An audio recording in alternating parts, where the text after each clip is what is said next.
আসসালামু আলাইকুম এভরিওয়ান। বাবার অহংকারী মেয়ে গল্পের 2 নাম্বার পার্টটা শুরু করার আগে গাইস তোমাদের কাছ থেকে কিছু সেকেন্ড চেয়ে নিচ্ছি। গাইস আমার 1000 সাবস্ক্রাইবার পূরণ হতে আর কয়েকটা সাবস্ক্রাইবার লাগে। তো গাইস আমার গল্পগুলো যদি একটুও ভালো লেগে থাকে তোমাদের কাছে তাহলে অবশ্যই সাবস্ক্রাইবটা করে দিও। তো চলো বেশি কথা না কইয়া গল্প শুরু করা যাক। তারপর সে ফ্রেশ হতে চলে যায়। ফ্রেশ হয়ে এসে খাবার খেয়ে একটু বিশ্রাম নেওয়ার প্রিপারেশন নেয়, তখনই আরু ফোন করে।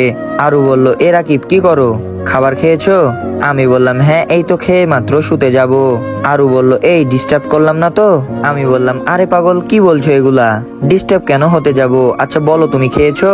আরু বলল, হ্যাঁ খেয়েছি, আরো অনেক আগে। আচ্ছা শোনো, তোমায় যেই জন্য ফোন করেছি, আজ বিকালে একটু ঘুরতে বের হবো, রেডি থেকো। আমি বললাম, আমার পা তো ভালো না, কি করে ঘুরবো? আরু বলল, আরে আমি আছি না, আমি তোমায় ধরে থাকবো আর দুজনে মিলে অনেক ঘুরবো। আমি বললাম, আচ্ছা ঠিক আছে, এবার একটু বিশ্রাম নেই তাহলে। আরু বলল, ওকে টাটা বলে ফোন কেটে দেয়। কিন্তু রাকিবের একটা জিনিস মাথায় কাজ করছে না, হঠাৎ আরু কেন ওর সাথে এত ঘনিষ্ঠ হতে যাচ্ছে? এর পিছনে কি কোনো কারণ আছে? ধুর, যাই হবে হোক, এত মতলব খুঁজে লাভ নেই।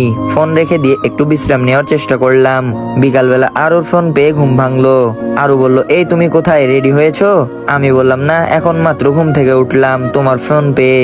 আরু বলল, আচ্ছা আমি গাড়ি নিয়ে আসছি তোমার বাসার সামনে, এই সময়ের মধ্যে তুমি রেডি হয়ে নাও। আমি বললাম, আচ্ছা ঠিক আছে, কিন্তু আমার বাসা কোথায় সেটা তুমি জানো?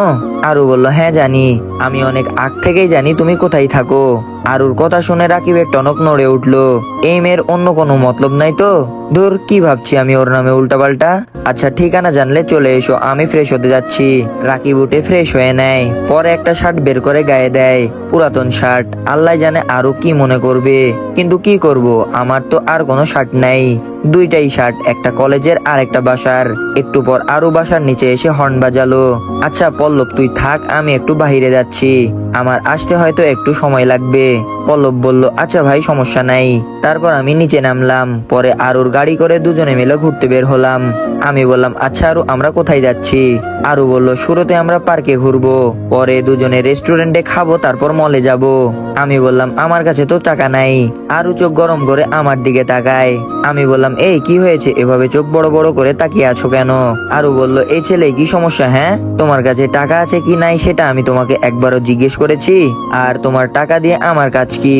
তোমায় আমি ঘুরতে এনেছি, সমস্ত খরচ আমার, কথা কম বলবে একদম। আমি বললাম, এই এত রেগে যাচ্ছ কেন? আরু বলল, রাখবো না তো কি করব, তুমি সব সময় নিজেকে এত ছোট করে দেখো কেন, হ্যাঁ? আমি চুপ হয়ে গেলাম। আরু বলল, নেক্সট টাইম এইসব কথা শুনলে আমার থেকে খারাপ কেউ হবে না। আমি আর কোনো কথা না বলে মনে মনে বললাম, বাবা গো কি রাগ। আরু বলল, এই নামও পার্কে এসে পড়েছি।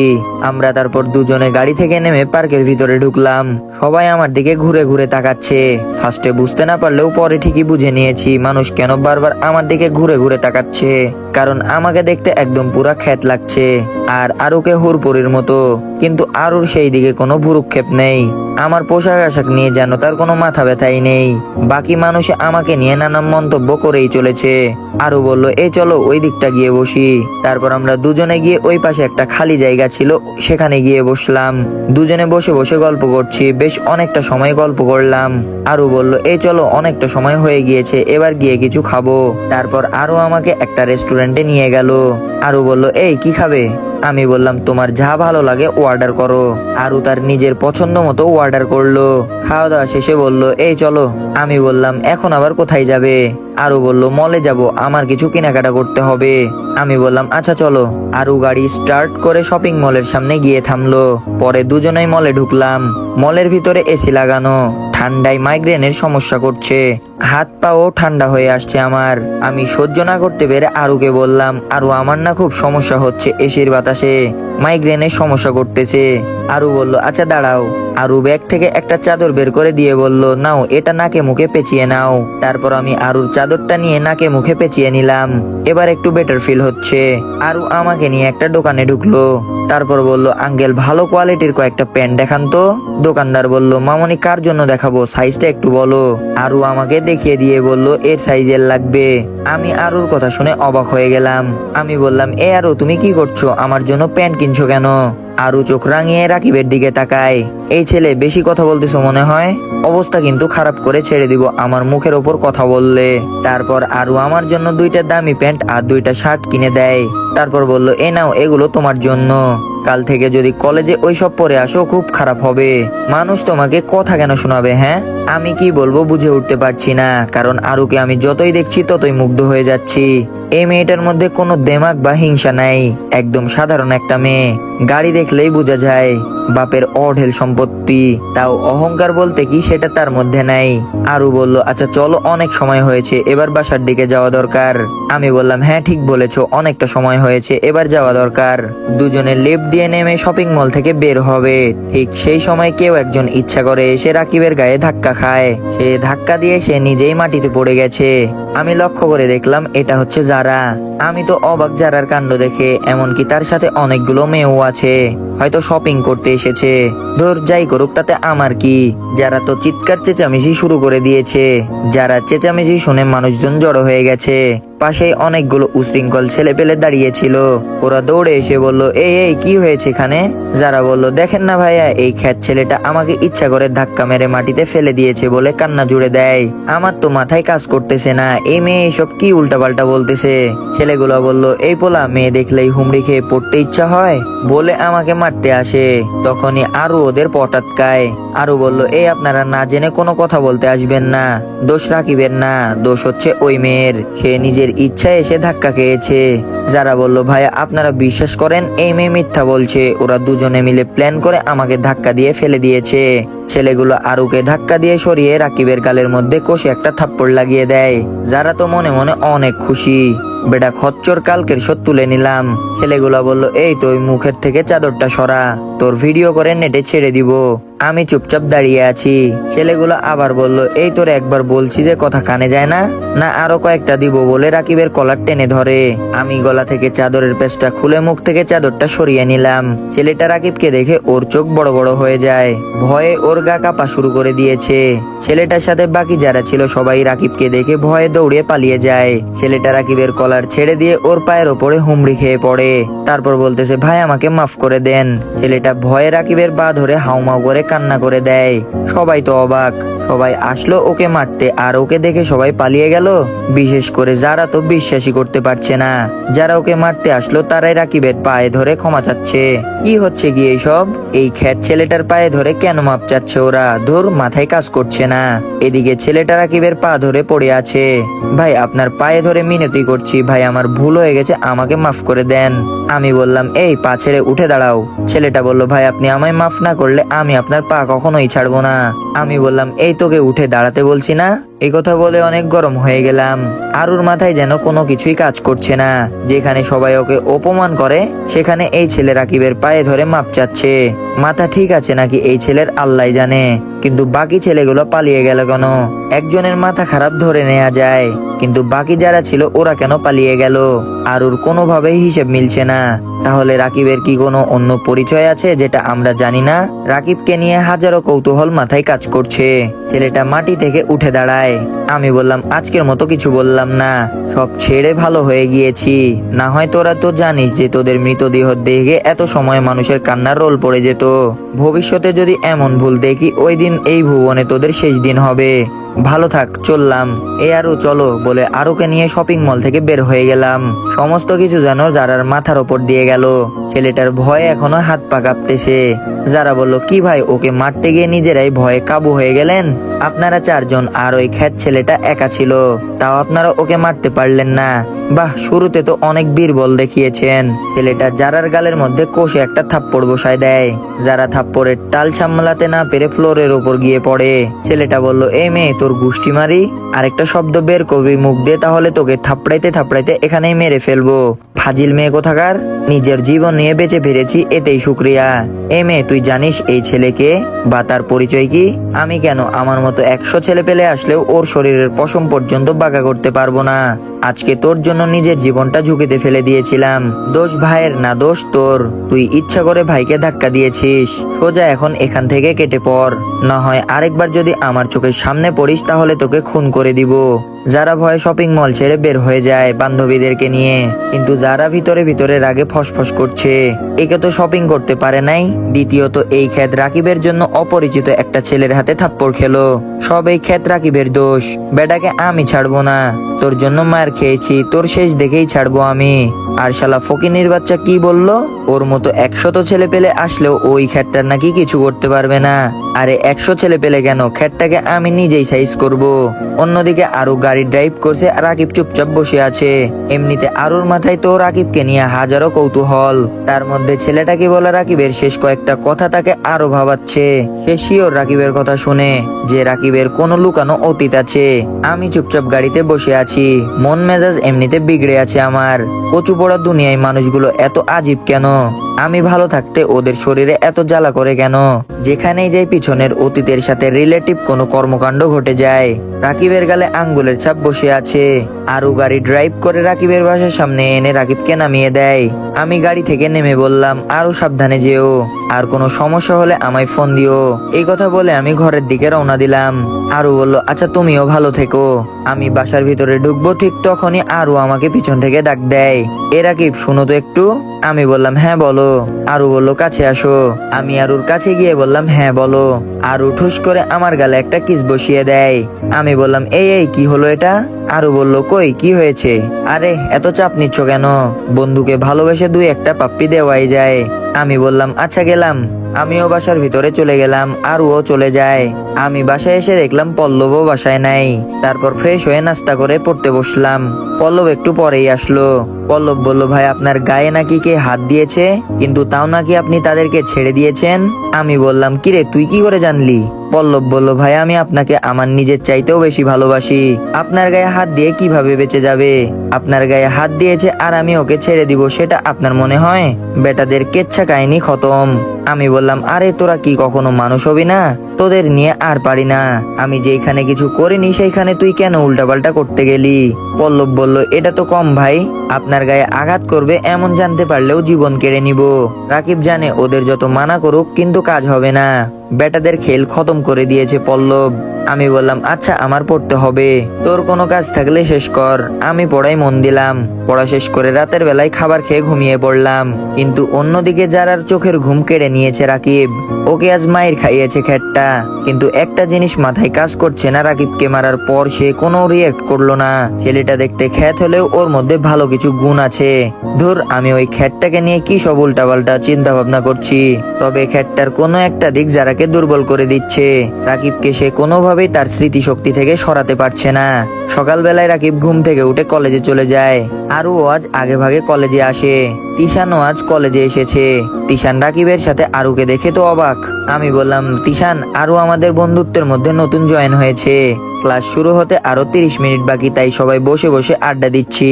এমন সময় যারা কলেজে আসে, সে এসে দেখলো তিনজন একসাথে বসে গল্প করছি। যারার কেন জানি একদম গা জ্বলে যাচ্ছে, বিশেষ করে রাকিবের সাথে আরুকে দেখে। না দাঁড়া, তোদের ব্যবস্থা করছি। তোদের দুইটাকে আমি কখনোই একসাথে থাকতে দিব না। ক্লাসের ঘন্টা পরে সবাই ক্লাসে চলে যায়। রাকিব আজ আবার সামনে বসেছে। স্যার এসে দেখে রাকিব কাপড় পাল্টাইছে। যাক, তাহলে এবার নতুন কাপড় কিনে পরিধান করেছো, তাই আর কিছু বললাম না। যারা বলল স্যার কিনেছে না অন্য কেউ ভিক্ষা দিয়েছে। এসব খ্যাতমার্কা ছেলেদের সামর্থ্য আছে নাকি নতুন কাপড় চোপড় কেনার? যারার কথা শুনে ক্লাসের সবাই সজোরে হেসে দেয়। স্যার বলল, এই স্টপ স্টপ, এটা ক্লাস, কোনো বিনোদনের কারখানা না। স্যার লেকচার দিতে শুরু করে। সবাই স্যারের কথার দিকে ফোকাস করে, কিন্তু যারা অন্য কিছু ভাবছে। রাকিবকে সে শিক্ষা দিয়েই ছাড়বে, কিন্তু কিভাবে দিবে একটা বুদ্ধি আঁটে। হ্যাঁ পেয়েছি, এবার বেটা যাবি কই? ক্লাস শেষ করে রাকিব, তিশান আর আরো গাছতলায় বসে আড্ডা দিচ্ছে। এমন সময় যারা রাকিবকে ডাক দেয়। রাকিব শুনেও না শোনার ভান করে আছে। যারা রাকিবের কাছে গিয়ে বলল, এ রাকিব শোনো তো একটু। তোমার সাথে আমার কিছু কথা আছে। আরু বলল, এ রাকিব তুই যাবি না, তোকে আবার অপমান করবে। আমি বললাম সরি, আপনার সাথে আমার কোনো কথা নাই, আপনি যেতে পারেন। যারা বলল প্লিজ শোনো, জাস্ট 2 মিনিট কথা বলবো, খুব দরকার রাকিব। আমি বললাম না, বলেছি না আপনার সাথে কোনো কথা নাই, আপনি যান এখান থেকে। যারা বলল প্লিজ একটু কথা শোনো না রাকিব। আমি বললাম আচ্ছা আরু তোমরা দাঁড়াও, কি বলে শুনে আসি, এত করে রিকোয়েস্ট করছে। আরু বলল আমি শিওর আবার অপমান করবে রাকিব। আমি বললাম আরে অপমান করলে করুক, আমার সয়ে গেছে। তারপর আমি যারার কাছে চলে গেলাম। জি কি জন্য ডেকেছেন এবার বলেন।